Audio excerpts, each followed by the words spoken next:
Hello fans, Abby here with your Quidditch Minute. The standings coming into today: Hufflepuff, best Gryffindor, Ravenclaw gets the W over Hufflepuff, and Slytherin wins over Ravenclaw, making today's Gryffindor versus Ravenclaw match do or die to stay on the road to the cup. Played on the perfect spring day, Katie Bell puts the first points on the board. While leading 80-30, a well-aimed bludger connects with Potter and interrupts his pursuit of the snitch, which is avenged by George Weasley.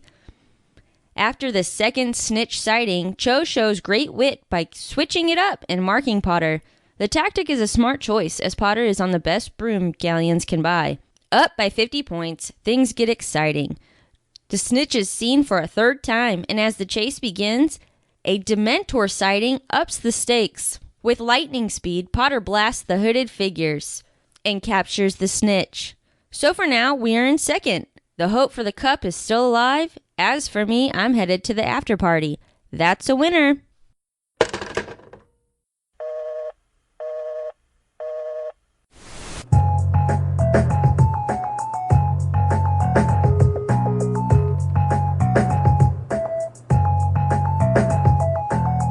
Hello, and welcome back to the podcast that must not be named. I am Luke. Melissa, I am.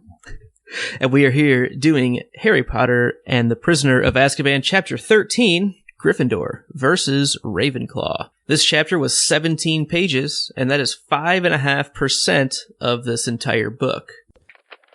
And now, a voice of the Imaginary Legion.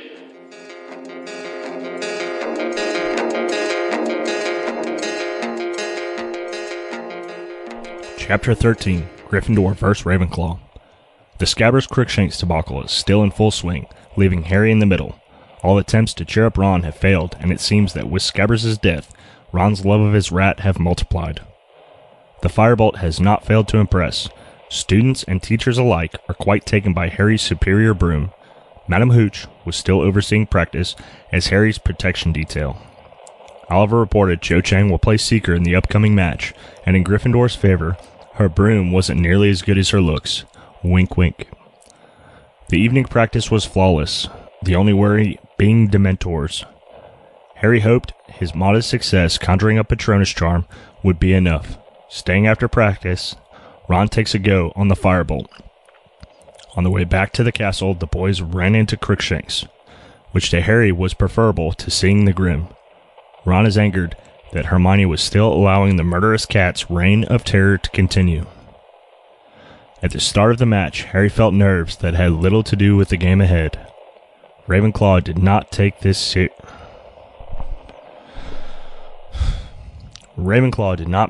the easy match that was anticipated. Cho proved to be a talented flyer and a tactful seeker, using strategy to compensate for inferior broom power. While spotting the snitch for the third time, Harry gave chase and 3 Dementors appeared. Harry conjured a very powerful Patronus, blasting the hooded figures, then captures the snitch. After the on-field celebration, Harry was pleased to learn his magnificent Patronus was a direct hit on Malfoy and his brainless goons, who all landed in detention. The win was celebrated well into the night, refreshments provided by the Weasley twins and associates. Hermione was noticeably missing from the celebration. Harry hoped the day's events would be a good time for his friends to bury the hatchet, but Ron would not drop it. McGonagall broke up the party at 1 a.m., sending them all to bed.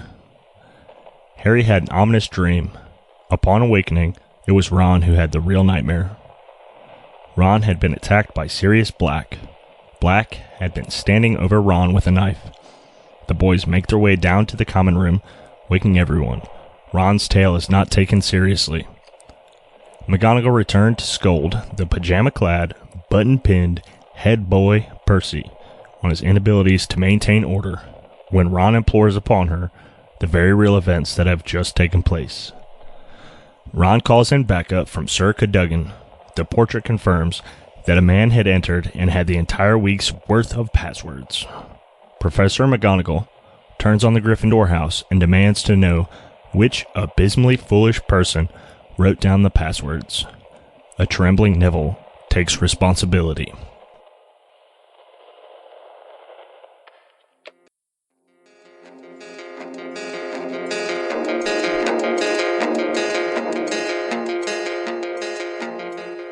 So, some character introductions that we had. I think it's the first time in a couple chapters that we've had new character introductions, I think. We had 2. That's some new people. And there was Cho Chang. Cho Chang, domo arigato, Cho Chang. I'm Cho Chang, y'all. I love that character. And the Ravenclaw Quidditch captain, Davies. No first name on him. But. No first names on him. I'm just excited that we've got Cho Chang. She is one of my favorite characters from the Harry Potter musical fanfic. But she gets a theme song. It makes me happy. It might be canon. We'll discuss that another time. I feel like some of our friends and some of our other podcasts might have some issues with that. Yeah, but, we'll let them talk me down from that when there we get you go. there. All right. I didn't see any new location introductions, but I do think we have some magicabulary. What did you find magicabulary wise? So we have Home Life and Social Habits of British Muggles. Okay. The Muggle Studies text. Fudge Flies, which in many different ways sound terrible. Just saying. The Silver Arrow and Pumpkin Fizz. That sounds good. I don't know. I bet it'd be all right. Pumpkin juice over pumpkin fizz. I don't know. Nothing's going to top the pumpkin pasty, though. Sorry. I think that's pretty fair. Throwback. Book 1. This illustration discussion. What do we got here? We got a tree and a cat and some grass and possibly wind. It looks like some wind. Well, things reacting to wind. We don't actually necessarily see the wind.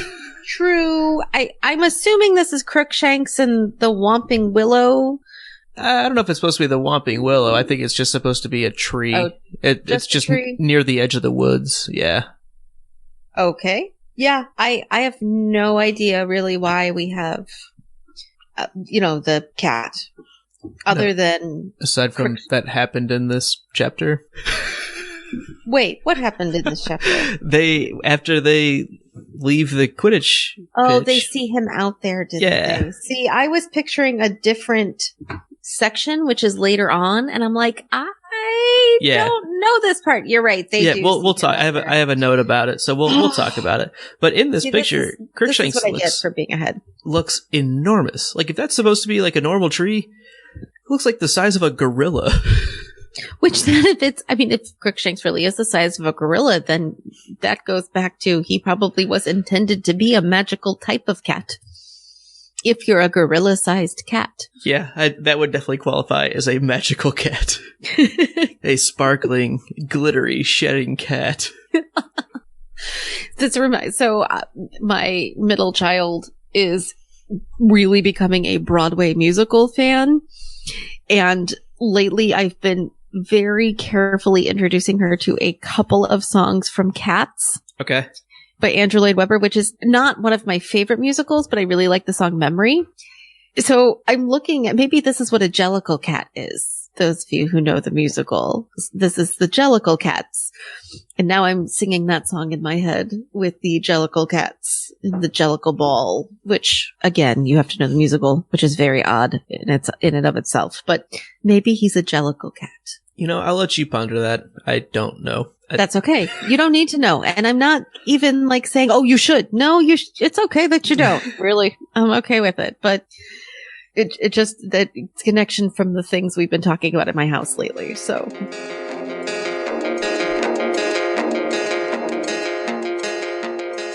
All right. Well, let's get into some of our notes from this chapter.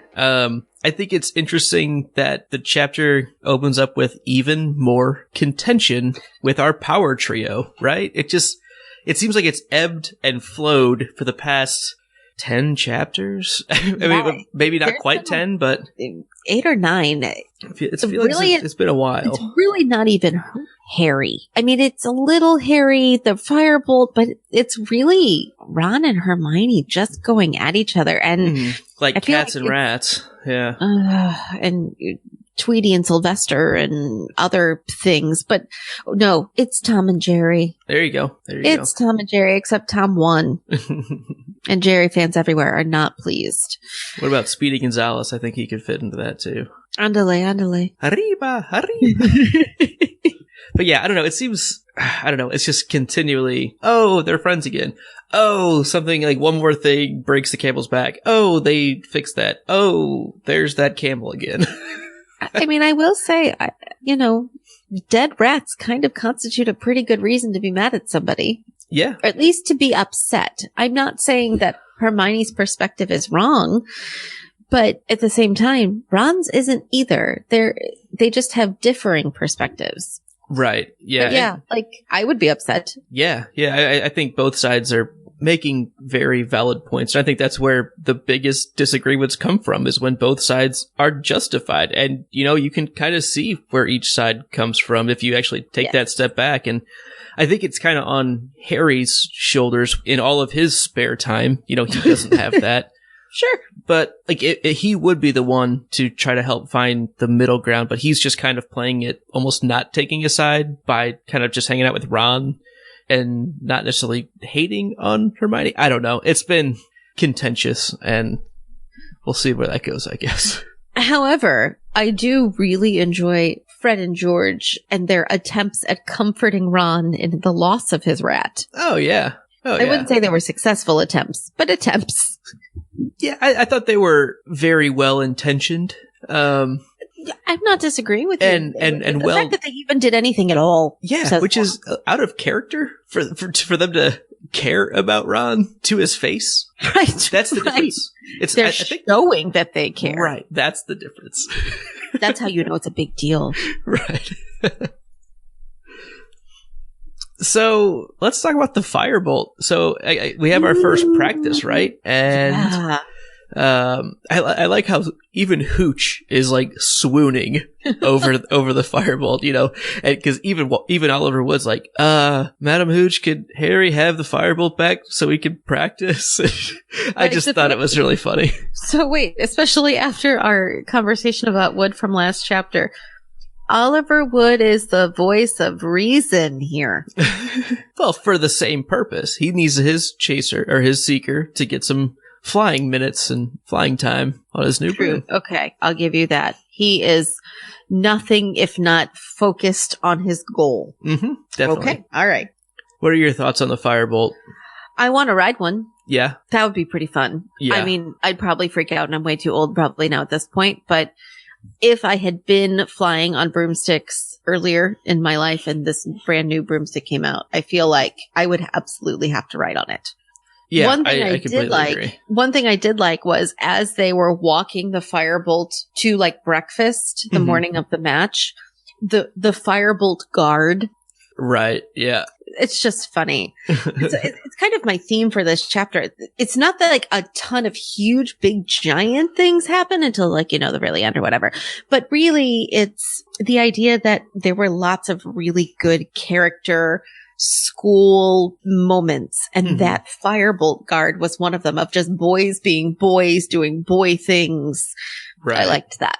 Yeah, and to go right along with that, we see kind of an upped, confidence base for the Gryffindor team. It seems like the whole team is bolstered just by the presence of the firebolt. They practiced a lot harder. I mean, just because you have, the best, piece of equipment, they're not taking that for granted of, oh, well, that's going to win it for us. No, they're taking that as now we really have to, work at this, because if we got that, we got to make sure that everyone is in, tip top form. And, it's kind of been one of the things I've noticed about their mentality this season, that their training regimen and all of this, it's always been very confident, but not cocky. You know what I mean? Right. And they've put that confidence to good use, which doesn't always happen when you have a great team. Sometimes you have a great team and you take that for granted and then you lose to teams that you should beat. That just happens. Right. But it seems like they're doing their due diligence to make sure that they're on their game, for what's upcoming. So that's good to see. Yeah, I'm very excited. It was a good Quidditch and Gryffindor team outing. Rah, rah. Yay. So in the prepping for the match, we find out that Ravenclaw is using a different seeker who has battled injuries on and off this season. I guess that's the reason why Wood was unsure if she'd be playing or not, but that's Cho Chang, y'all. And something that throws a little bit of a monkey wrench into a thread that we've had through our past couple episodes is she rides a Comet 260. Now, just last chapter, Wood had mentioned that all of the Ravenclaws fly clean sweep 7s. So that was a big feather in our cap for, the alumni fund for Quidditch teams. I'm not saying it's not possible. And I did just reread Quidditch Through the Ages today, the Audible version. For this, No, just in general. okay. I bought it a couple weeks ago and finally just had a chance to read through it. And it's narrated by Andrew Lincoln, who is the main character from The Walking Dead, who is quite British sounding and actually does very, very good narration voices. Highly recommend checking that out. I am really looking forward to it. I, of course, know Andrew Lincoln from Love Actually. Okay. Where he plays the man who has the unrequited love for his best friend's wife. So that's how I know him. Gotcha. Old. Yeah. That's okay. I'm old. But it's a cute movie. It's funny because they go through all of the different broom types and broom companies throughout the years. Is the Comet 260 better than the Clean Sweep 7s? So I believe they're comparable. There are pros and cons.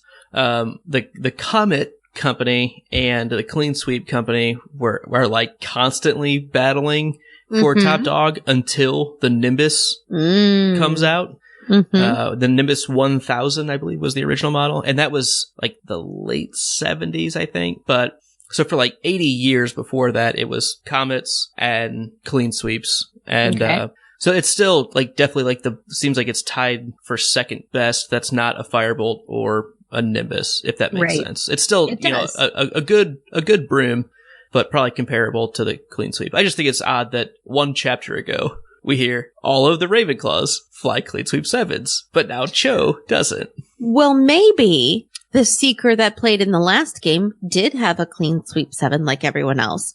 And Cho came back from her injuries and has her own personal Comet 260. And as maybe the permanent Seeker, maybe she had that. Like she just has a preference for it. And Seekers need a different style of broom sometimes based on, it's a different game that Seekers play versus everybody else. Skill set, and so maybe you could still say that they do. Maybe she even has one from the alumni fund and prefers her own personal Comet 260 use what you're comfortable with. The Ravenclaw alumni fund provided Comet. Clean Sweep 7. Yeah, totally reasonable. And it makes still sense. Potentially canon. Oh, I am not giving up on it. I am in on the alumni Quidditch fund. Well, I feel like there could be an alumni, like we could expand the alumni fund to beyond Quidditch. I mean, that would definitely be the head thing. But but the Gobstones Club, that could easily have some sponsors. Even, updating the furniture in the common rooms. Oh, sure. Yeah. Yeah. You know what I mean? Yeah, definitely. Scholarship funds for students who can't afford the tuition or like hair, you know what I mean? Or even merit based. Like, hey, you are the bee's knees Hufflepuff, and I want to keep you happy. Like, it could be like connections for job interviews. Yeah, networking. Yeah. See, there are like the alumni club, which also has a fund. I feel like it could be a huge asset to the school. Yeah, it's definitely house specific. Yeah, very much. Well, I think it would also depend on the houses. Yeah, I guess so. I think you could maybe have the option. Right. I would bet some houses are better organized with their alumni funds than others. That's probably fair. I mean, because Slytherins are all about giving their team an edge, but the Hufflepuffs, maybe not so much. They just want everyone to have a fair chance. So exactly. They're competitive because of that. All right. So right after the practice, Ron takes his turn on the firebolt and goes flying off. And as they're walking back towards the castle, I think we have a potential grim spotting. Okay. And so Harry quickly is like, whoa, what's going on? And Ron kind of sees it and is like, what's going on? And shows his Lumos over and we just see Crookshanks there. Yes. So that's what the illustration at the beginning of the chapter is referencing. And that's where we get into the giant gorilla-sized Exactly. cat. Yep. All right, thank you. Yep. So that is helpful. But Harry definitely kind of gets his heart going, thinking that it could potentially be the Grimm again, because it's similar to the very first time we saw eyes. It was just eyes that Harry saw, Yes. before the night bus. And it seems like he's thinking about it the exact same way as that. So, I don't know, he still feels haunted. So let's talk about your next note here. So this is the morning of the Quidditch match, post Firebolt Guard. And Percy comes over and is having some conversations about how Gryffindor needs to win because he had made a bet with his girlfriend, Penelope. It's really nice to see that Percy still has a girlfriend. Isn't it? Yeah, it makes me happy for him. It's a little shocking to me. Like, can we just do a little delve into Percy for a moment? Sure. Okay. So he was all about hiding the girlfriend last year. So I feel like having the girlfriend on display, I mean, not like arm candy on display, but like the fact that it's something that's a public thing. Yeah, it's Facebook official. Right? They're definitely like in a relationship sorry, I lost my train of thought. Nope, really lost my train of thought. Okay, so it's Facebook official. He has an official girlfriend. I like that he is comfortable enough and mature enough that had happened. Does that make sense? Like he was mature enough to realize, like, I can tell people I have a girlfriend. I am kind of surprised he still has a girlfriend for a variety of reasons. One of which a girl would put up with him for that long. Just saying, he is a little pompous. So she's got to be real special. So maybe she appreciates formality. True. So I'm very impressed with that. Sort of. I also. That doesn't mean she's not annoyed by some of the stuff, but And maybe she helps him tone it down a bit. Yeah. He seems looser, in general. This is true. And I'll let you finish, but my note kind of goes right to that thought. So I'll let you finish. I think my other thought is just, I'm surprised that in his, like, I'm in my 7th year and I have to take my newts and I'm studying so hard and I'm head boy and I have all these responsibilities. I'm surprised he allows himself time for a girlfriend, if that makes sense. Yeah, but I think if we're led to believe that she's kind of going through the same coursework and is maybe of similar personal ambition or formality, that she respects the time that he takes and is also probably dealing with it herself on her own schedule. So all right, it's kind of like, well, even the little bit of free time I could have, at least, my significant other has the same limitations. It together at the library. Right. Yeah. Or, we're spending all this time studying, but we're doing that together. Aww. A bunch of nerds. But to go along with that, it does seem like he's loosened up a little bit, taking the tie down a little bit, not so tight. He's gambling money that he doesn't even have. He doesn't even have. That's terrible. Yeah, that is terrible. I think it's interesting. It doesn't seem like something he would do, which is why I find it interesting that he's so smitten with her. Basically, he's so playful because of that, almost overly, and can't back it up. True. Like, I really need you because she wants to do this and we did it and now I'm stuck. So help a guy out, okay? Yeah. And then just an interesting line from the book. Percy then leaves to join Penelope in a piece of toast. He joins her in a piece of toast. I'm just saying, I realize British English is quite different than American English, but if you take that literally, they have to be going to sit in a loaf of toast somewhere, right? No, not a loaf. No, I know, but a piece of toast. Oh. And the reason this sticks out to me so much is because of another podcast that I've listened to called The Chapter Titles Were So Good. They go on at this at length over multiple episodes. And so I just saw this and I was not ready for it because you didn't realize this is where it originated. Yeah, no, I was thinking it was like later on, but books away from now. And it's, I guess it would have to be here, but I just forgot about it and it surprised me. In a very pleasant way. join her in a piece of toast as opposed to like joining her in a bowl of cereal. Right. Joining her inside a bagel. Right. Joining her in a stack of pancakes. You know, like, obviously we're just playing on some diction here, but I think it's very funny. Yeah, I mean, I get it, but it's a very oddly worded phrasing that does stand out. Yeah, especially once you see it, it's like you can't unsee that. It just I've seems literally so silly. never seen this before. Because this is one of those sentences that I'm so like reading so quickly to get through. Mm-hmm. You just fill in the blanks in your head. And he bustles off to join her, and I just kept going. Right. Every time, because it's funny. Who cares? Yeah, when you actively dwell on every line, you start noticing some oddities. Just in anything, that's always going to happen. Yeah, that's not a JK specific thing.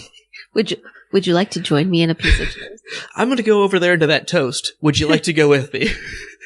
I'm sorry. You know what? I'm in the middle of this bowl of cereal. Literally. So in the middle. Let me swim to the edge. So this reminds me of, like the carnivals with like the love tunnel or whatever. So I just imagine there's a carnival ride, the love toast. The love toast. Exciting and new. Oh boy. Speaking of potential love toast, I think Harry might have his first crush. What do you think? Yes. I mean, the only thing he realizes about Cho Chang is she is incredibly pretty. And as she smiled at him, he felt a slight lurch in the region of his stomach that he didn't think had anything to do with nerves. Yeah, I don't think he recognizes what that means yet. Right. But it's like, what? Wait, hold on, weird. Mm-hmm. It's like the scene. We are so all about references today, by the way. The scene in the movie Inside Out, which might be my favorite Pixar movie. It's at the very, very, very, very end. That I probably haven't seen it. Oh my gosh. I've seen the first half for sure. I don't know if I fell asleep. Is the best part of the whole movie. So I fall asleep during movies all the time. It's what I do. Because I usually put them on to fall asleep. Okay.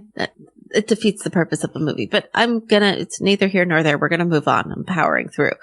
So there's a scene where the girl who's kind of the main character at the very end bumps into somebody new, and it's a boy, and she's like, "Oh, hi, my name's Riley." And then you like go inside his brain, because that's what the movie's about. And all of the emotions are just running around with a red flashing light going, girl, girl, girl, girl, girl.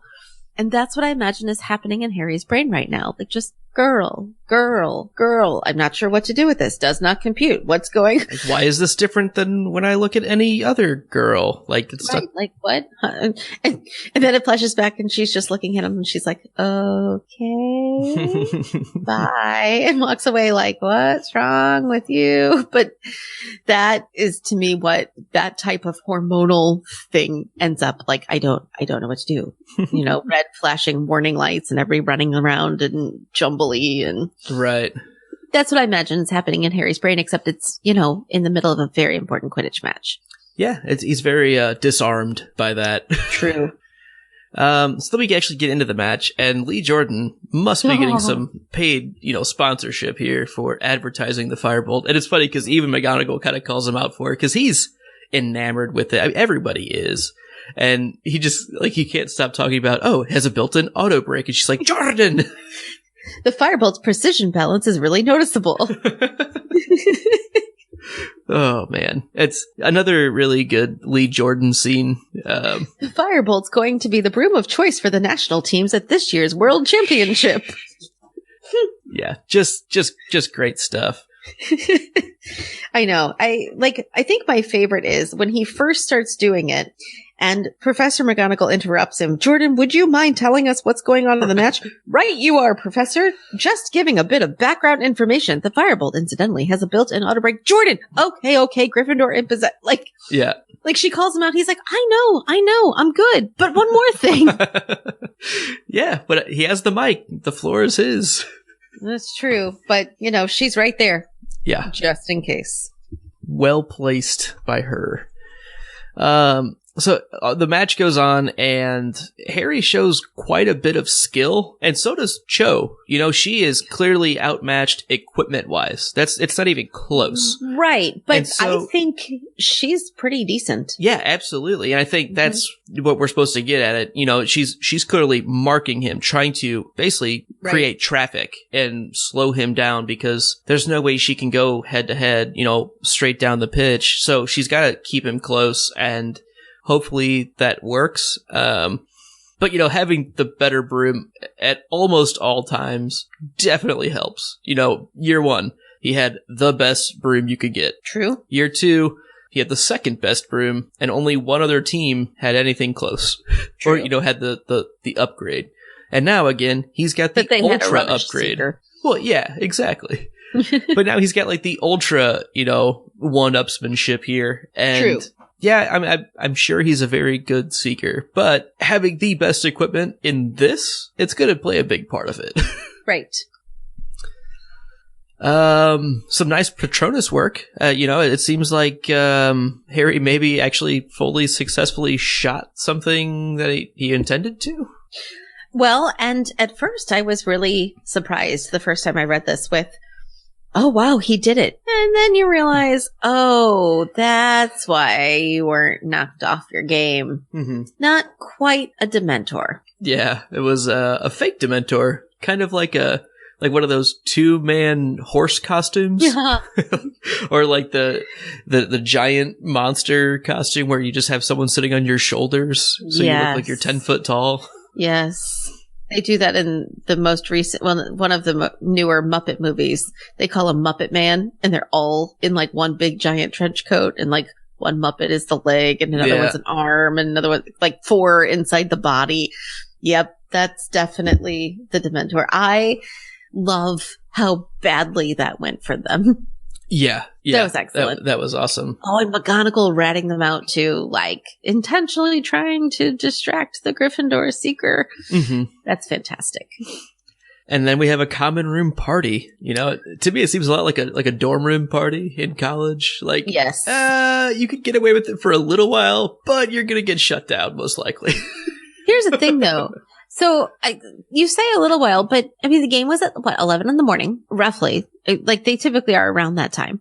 It's before lunch. It doesn't take terribly long. Yeah, like, it wasn't that long of a match. You know, maybe an hour, maybe. Right. You know. So even being safe, let's say they get back to the room around 2. They shut it down at bedtime, which is 10? Sure. Yeah. I mean, and that's conservative. That's 8 hours. That's plenty. Just the right amount to get started.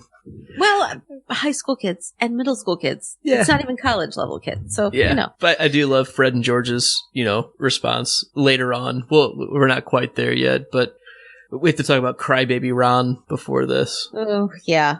I do have a comment about Fred and George and the common room dorm party. Yeah. Okay. I'm going to sound like a mom, and I apologize in advance.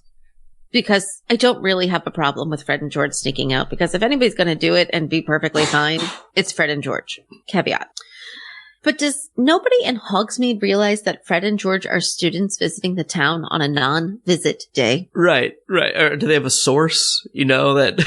Right. Or do they just sneak into Honeydukes and steal stuff out of the storage basement? Because it comes out right there. Like, we're just going to nick this entire box of things. It's fine. Yeah, I mean, they said they had butterbeers and stuff too, right? Which I guess there could be some in the basement there. I doubt it. Right. Yeah, I don't know. It definitely seems odd. Like, oh, what are these school-age children doing here? Exactly.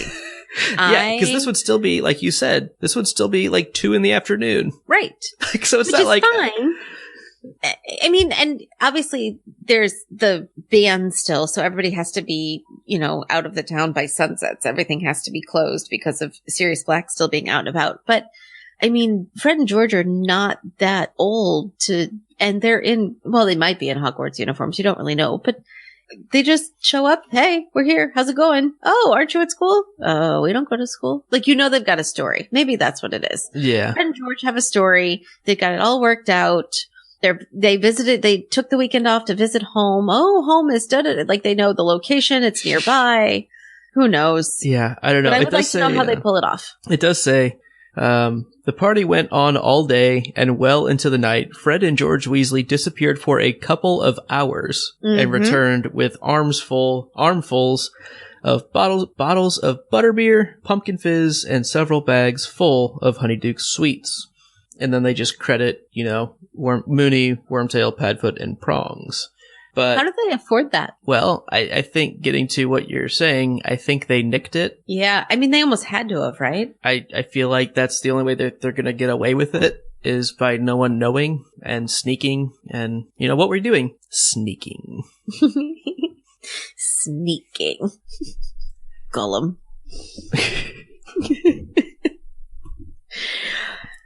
All right. Ron. Let's discuss him. Yeah, take it away. What did you think of Ron here, and I guess Hermione as well? Well, see, now I feel like I have more of an issue with Hermione because she needs to relax. And I realize that she doesn't know she needs to relax, but I love Harry's line of, "Did you even come to the match?" Which, I mean, right there, you've been kind of a bad friend to her right now. But, oh yeah, absolutely. She should stop what she's doing to go watch Quidditch, which she doesn't really care about because you're playing. Mm-hmm. But, I mean, I get it. And she did go. But yeah, she needs to chill out. However, this was not a poor, bad Hermione chapter. No, I agree. She is under some pressure. Like, Yeah. she is falling apart at the seams in every way. And she doesn't have her backup. She doesn't have the support team that she should. Because they're morons and don't notice. Because they aren't being Hermione for Hermione. Right. Yeah, it doesn't go both ways, unfortunately. No. That's one of my biggest problems with this threesome friendship is that they just don't take care of her the way she takes care of them. I think that's fair, yeah. So, and she needs them right now, and she doesn't know she needs them because, she's under all that stress, but. Yeah, that's fair. So they finally all go to bed, and Harry dream alert. We haven't had a Harry dream in a while, right? And so he's following a Patronus with hooves in the woods, and then awakens to Ron screaming because Black is in the dormitory with the knife hanging over Ron's bed. How'd he get in? Oh, Neville. And he earned that one. I'm just saying, in general, we're like, oh, no, this one, it's like, oh, Neville, like, really? You had them all written down? I'm not going to owe Neville this one. Why not? I'm on Neville's side here. Because it was all about stupid Sir Cadogan? Yeah. Having too many hard things. He doesn't have a chance here. No, I agree. Okay, I agree with you. I blame Sir Cadogan first. But it's the responsibility piece of Neville to not lose the paper. I have no problem with them being written down, but then you keep track of where you wrote them. Do we really think he just lost it? You think it got stolen? When? By who? And how? Join us at the 5-chap recap where we open up the unrestricted section to discuss this. Oh, interesting. Hmm.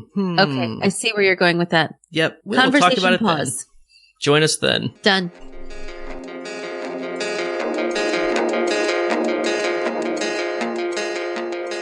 How about we move on? Let's move on. You got some questions that may or may not be smoldering or burning? Well, or I didn't start incendiary? the fire. I didn't start the fire, but it's been always burning since the world's been turning. Okay, fair enough. Here we go. What are some stories you think Madam Hooch has about her past Quidditch experiences? Oh, man.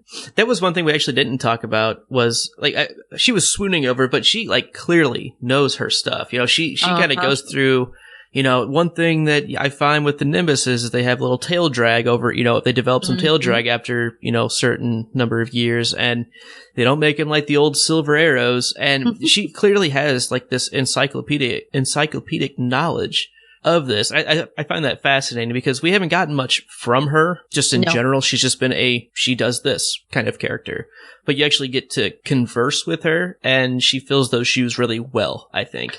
I don't really know what her story would be, but I feel like she's Oliver Wood's spirit animal. Oh, yeah. And I think, for how much excitement gets built up around these matches, there's 6 of them every year. Right. And, that means the tension is always going to be up on them. The excitement's always going to be up. The drama. I think she's been there for a while. She went to school there, we're assuming, so played herself. Maybe she played professionally for a little while. Definitely possible. I'd imagine she would be a good person if you're interested in learning about Quidditch and Quidditch history to kind of sit down and have a few butterbeers with. Oh yeah, that would be fun. That'd be a really good time. All right, put her on the list of the 10 people you would have dinner with. Madam Hooch. Yeah, that's actually not a bad choice. That'd be yeah. I mean, the 10 Wizarding World people that you'd want to have. Especially if it's in a sports setting, then it wouldn't even be close. No, absolutely. She would be one of them. Yeah. All right, here we go. Question 2.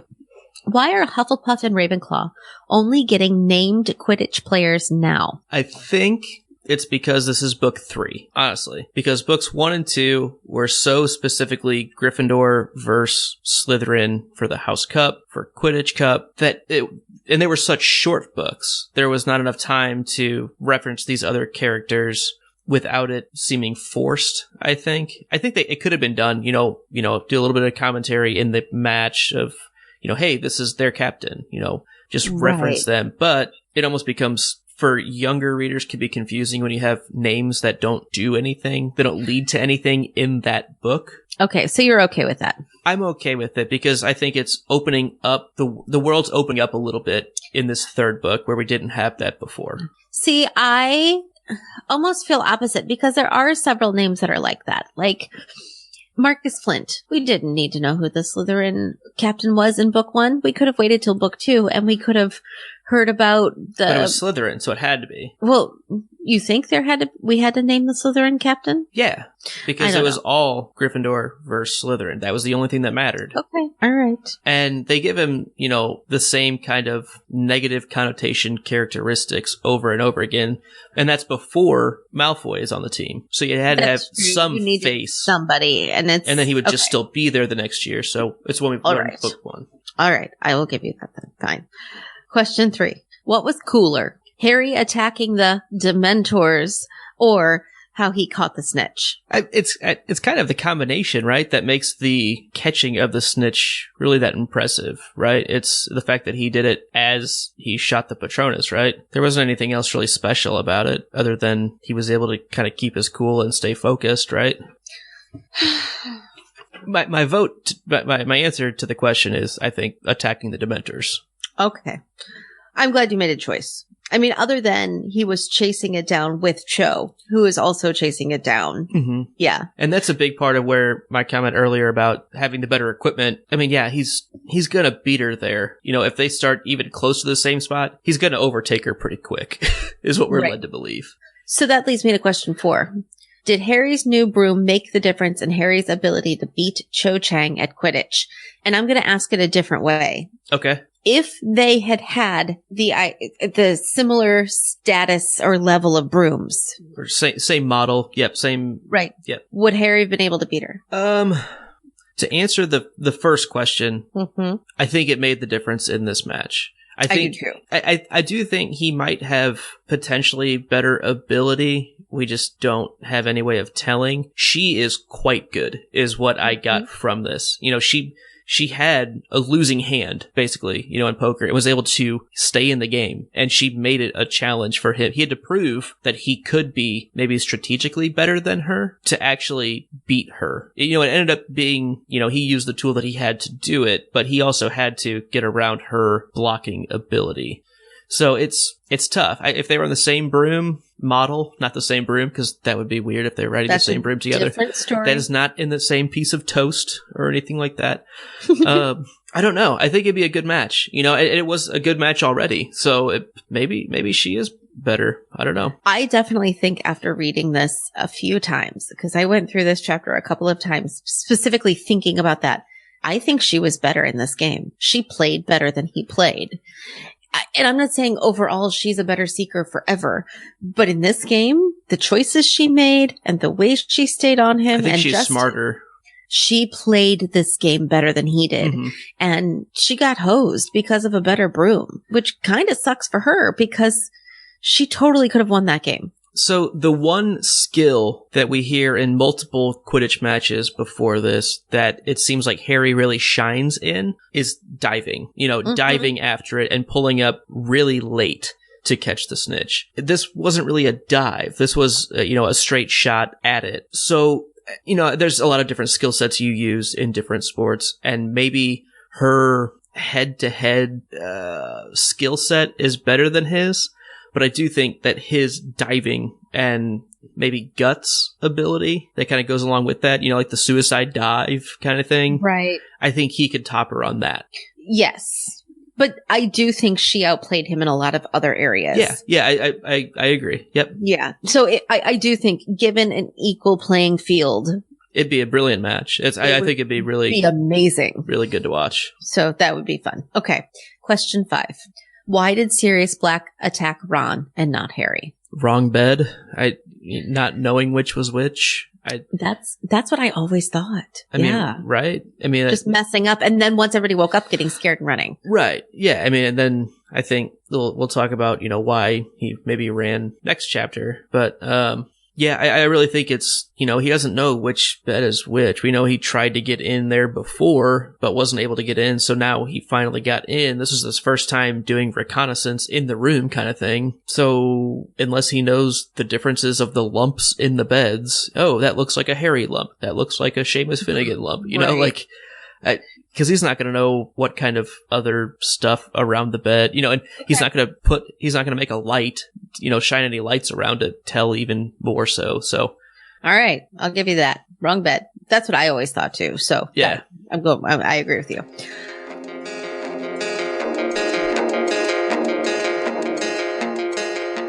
All right, let's get into some chapter superlatives. Melissa, what was one of your favorite lines this chapter?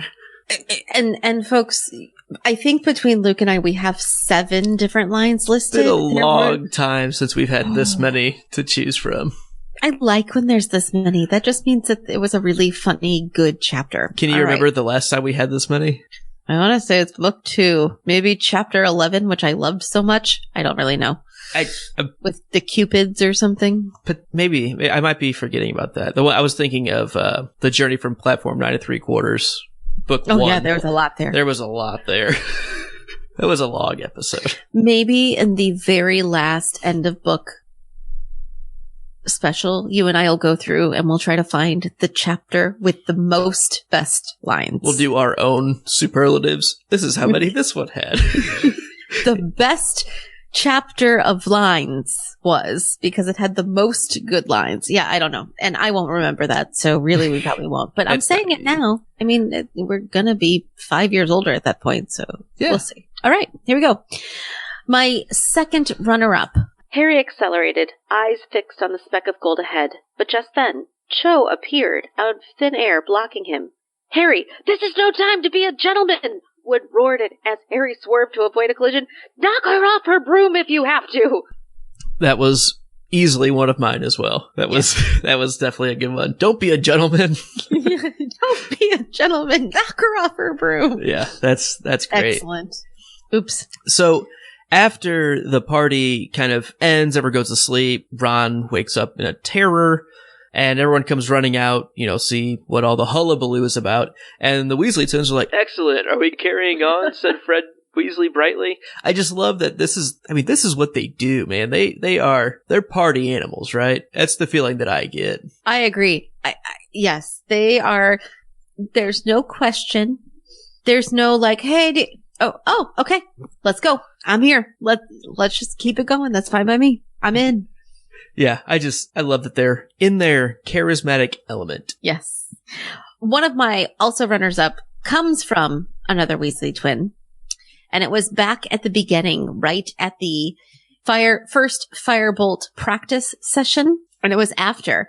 And the line is, Wood didn't have a single criticism to make, which, as George Weasley pointed out, was a first. Yeah, that's pretty good. I mean, it is both like a knock on wood and a great Weasley twin moment of like, well, that's a first. I mean, you can hear it. Right. Oh, yeah. Jeez. First time for everything, right? I mean, in my head, the conversation is Fred going, what? You're not going to tell us to do anything? And Wood's like, no, I don't have anything. And George goes, well, that's a first. I mean, I can hear the dialogue happening. So yeah. I like that one. So what was your favorite line in this chapter? Pity you can't attach an extra arm to yours, Malfoy, said Harry. Then it could catch the snitch for you. Pretty sick burn. Nice. Good job, Harry. Yeah. And you know he was just as dry as could be. Oh, too bad you can't get an arm because maybe it could help you out because you don't know how to do it. Yeah. And really, even the lead up to that makes it even better because I thought Malfoy's was okay. You know, too bad it doesn't. It has a lot of special features, doesn't it? Too bad it doesn't come with a parachute in case the Dementors show up and you fall off. Like, not bad. You know, he's definitely playing that card over and over again. I get that, but here's reasonable. My problem with it. It's okay. And then 4 pages later, you find out he's saying that specifically to rile Harry up so he can go be a pretend Dementor. A pretend Dementor? Pretend Dementor. A pretendamore. No. I think it's pretend Dementor. Pretend Dementor. Pretend Dementor. Yeah. I feel like there's Magicabulary. one too many syllables. All right. So I agree with you. Like, it's good, but like if it had just been an offhanded comment, then it'd be funny. This felt more calculated and therefore like he planned to do this sick burn. Whereas Harry's comes it's just naturally like, nah. Well, I think regardless of him planning to do the Dementor trick later on, he didn't know that the firebolt was going to be there at breakfast. He, as far as he knew, the firebolt was still locked up. True. So I think it was kind of an off the cuff, and maybe I'm giving him too much credit, but to me it was like he sees that and has this, decently off the cuff comment, has a lot of special features, doesn't it? Too bad it doesn't have this one. I thought it was okay. Maybe. Okay. All right. I'll give you that. What was your favorite line? His finest hour, said Fred, unable to keep a straight face. Let the scar on Crabbe's finger stand as a lasting tribute to his memory. I know, right? And you can't see me, but I'm like standing up straight with my big puppy dog eyes and my hand on my heart. You could just see Fred and George both standing there, like trying so hard to be serious and failing miserably, being over dramatic about it, and it's just great. This is what being a brother is. They start humming taps in the background. Right. Yeah, pretty funny stuff. So with that, who was your chapter MVP? I feel guilty that the person I picked as my chapter MVP did not get any of my favorite lines, even though he had some of my favorite lines. Oh, yeah. They were gold. So my MVP goes to Lee Jordan. I think that's more important than a favorite line, isn't it? Yes, absolutely. And he gets it because not only for his firebolt commercialism, but also for his absolute lack of paying attention to McGonagall when she says stop. He's like, oh, okay. But again, I just love anytime Lee Jordan gets a good commentary, not just play-by-plays, but actually gets some color in there as well. Oh, absolutely. How about an honorable mention from you? To me, this one, I feel it was pretty easy, right along with Lee Jordan. I thought Cho Chang, for a first, a character introduction, and we get so much out of her without her saying a single word. It's, I find it just fascinating that, she just kind of stole a lot of the thunder, throughout the match to even make us question how good Harry really is, even though he catches it. Like, it makes us question, is she better? Because she was incredible on inferior equipment. Right. So major props, super shout out to Cho Chang, y'all.